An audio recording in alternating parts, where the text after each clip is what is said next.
بسم اللہ الرحمن الرحیم۔ سورہ فرقان کی آیت نمبر 70 سے بات کا آغاز کرنا چاہوں گا۔ ارشاد اقدس الہی ہے کہ الا من تاب و آمن و عمل صالحا، وہ کہ جو گناہ سے توبہ کرے، ایمان بھی رکھتا ہو اور پھر عمل صالح کی طرف آ جائے۔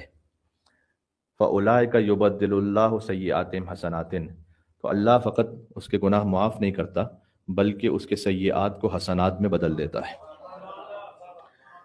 ایک مرتبہ توبہ کی کیفیت یہ کہ اللہ عز و جل معاف فرما دے۔ اس معافی کی بھی الگ الگ کیفیتیں روایات میں ذکر ہوئی ہیں۔ کبھی اللہ تعالیٰ ایسے گناہ کو معاف کر دیتا ہے، ایک چیز ہوتی ہے کہ آپ لکھتے ہیں اس کے بعد اسے اریز کرتے ہیں تو اس کے کچھ ٹریسز رہ جاتے ہیں، لیکن مثلا رمضان جو خود اللہ سبحانہ و تعالیٰ کے ناموں میں سے ایک نام ہے، اس کا مطلب ہے ٹو برن سم تھنگ، جلا دینا۔ اور رمضان کو رمضان اس لیے کہا جاتا ہے کہ وہ گناہوں کو ایسے جلا دیتا ہے کہ جیسے ان کا وجود پہلے کبھی رہا ہی نہ ہو۔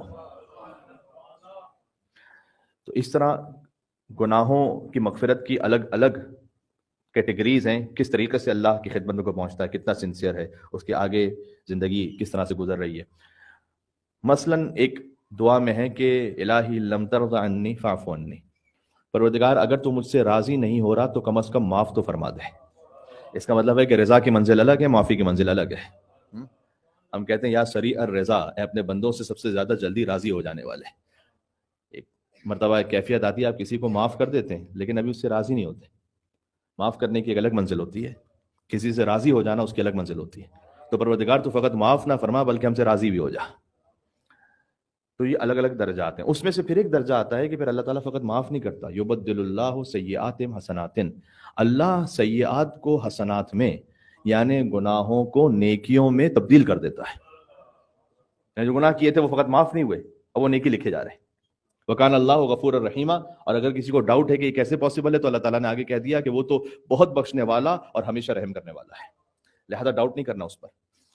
سورہ فرقان میں جب اللہ سبحانہ وتعالیٰ نے یہ فرمایا تو خود تفسیر فرات کوفی ہماری تقریباً 1200 سالہ قدیمی تفسیر ہے۔ اب 1200 سال قدیمی تفسیر کا مطلب یہ ہے کہ بالکل غیبت صغرا امام زمان علیہ السلام سے متصل ہے۔ اس تفسیر میں جو اتنی قدیمی ہے اس میں ایک روایت ہے اسبق بن نباتہ سے، کہ اسبق بن نباتہ کہتے ہیں کہ ایک دفعہ میں اپنے گھر سے نکلا مومنوں کے امیر کو سلام کرنے کی نیت سے۔ میری نیت فقط یہ تھی کہ میں جاؤں گا مولا علی کے گھر کے باہر، مولا علی سے ملاقات ہوگی، میں انہیں فقط سلام کروں، بس یہ نیت تھی۔ تو میں وہاں پہنچا تو زحمت میں نہیں ڈالنا چاہتا تھا مولا کائنات کو، تو اس کیفیت میں کہ میں گھر سے باہر بیٹھ گیا کہ جب وہ خود باہر تشریف لائیں گے تب میں سلام کروں گا۔ کہتے ہیں کہ میں نے دیکھا مولا علیہ السلام تشریف لائے، میں فوراً اپنے مقام سے اٹھا اور آگے بڑھا۔ تو روایت کا جملہ بڑا لطیف ہے، امیر المومنین نے اسبق بن نباتہ کو دیکھا تو اسبق کہتے ہیں کہ انہوں نے زور سے میرے ہاتھ پر یوں ہاتھ مارا اور اپنی انگلیوں کو میری انگلیوں میں پھنسا دیا۔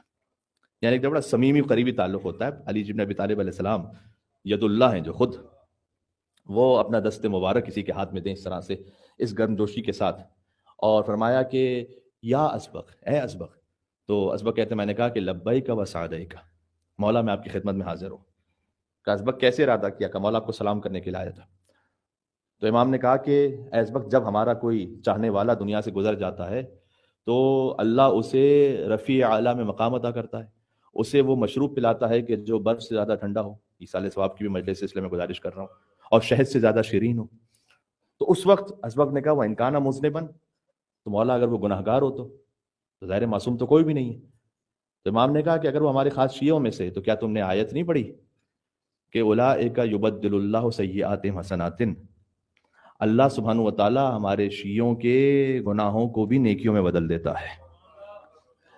اب غور فرمائیے گا، یہ اس پورے سیاق و سباق کے ساتھ ہے کہ جو ہم بار بار آپ کی خدمت میں عرض کرتے رہے کہ امیر المومنین کا کچھ شیعہ ہے، ان کے دل میں محبت ہے، مولا کی راہ پہ چلنا چاہتا ہے، تو اب وہ گناہ، اور بالخصوص یہاں پر حق اللہ اگر کسی سے ضائع ہو گیا کسی غلطی کی وجہ سے تو وہ مراد ہے۔ حق الناس اگر اسے تلف ہوا ہے تو اس حق الناس کو اس کو ادا کرنا ہے، اس کے بغیر معافی نہیں ہے۔ لیکن وہ کچھ گناہ کے جو اس کے نامہ اعمال میں رہ گئے ہیں تو اللہ سبحانہ و تعالیٰ فقط معاف نہیں کرے گا، اس کے گناہوں کو نیکیوں میں بدل دے گا۔ اسی طرح سے ایک روایت خود امام اسلام نے، شیخ طوسی نے لکھا ہے۔ اب میں اس لیے اس بات کو آپ کی خدمت میں پیش کر رہا ہوں کہ یہ کسی بار سے معذرت چونکہ ایک استعارہ بن گیا ہے، کسی پنجاب کے ملنگ کی کتاب سے میں آپ کو نہیں سنا رہا، یہ میں شیخ طوسی کی کتاب سے آپ کو سنا رہا ہوں کہ اللہ عز و جل مولا علی کے شیعوں کے گناہوں کو نیکیوں میں بدل دے گا۔ شیخ طوسی روایت لکھتے ہیں کہ اللہ عز و جل جب قیامت میں مولا علیہ السلام کے ایک شیعہ کا حساب لینے لگے گا تو الگ سے تنہا اس کا حساب ہوگا، جو سامنے نہ ہو، تاکہ اس کی عزت محفوظ رہے، اور جب اس میں کوئی گناہ آئیں گے تو وہ شرمندہ ہوگا اور کہے گا کہ پروردگار میں شرمندہ ہوں، لیکن میرے گناہوں کو تو ظاہر نہیں کرنا دوسروں کے سامنے۔ اللہ تعالیٰ کہے گا کہ اس کا نامہ اعمال دکھاؤ لوگوں کو، تو جب اس کا نامہ اعمال دکھایا جائے گا تو لوگ تعجب سے کہیں گے تمہارے نامہ اعمال میں تو کوئی گناہ ہی نہیں ہے۔ تو جب اپنا نامہ اعمال دیکھے گا کہ میرے نامہ اعمال میں کوئی گناہ نہیں ہے، میں تو گناہ پہ شرمندہ ہو رہا تھا، تو اسے یہ معلوم ہوگا کہ اللہ عز و جل نے اس کے گناہوں کو نیکیوں میں بدل دیا ہے۔ صدق اللہ العلی العظیم۔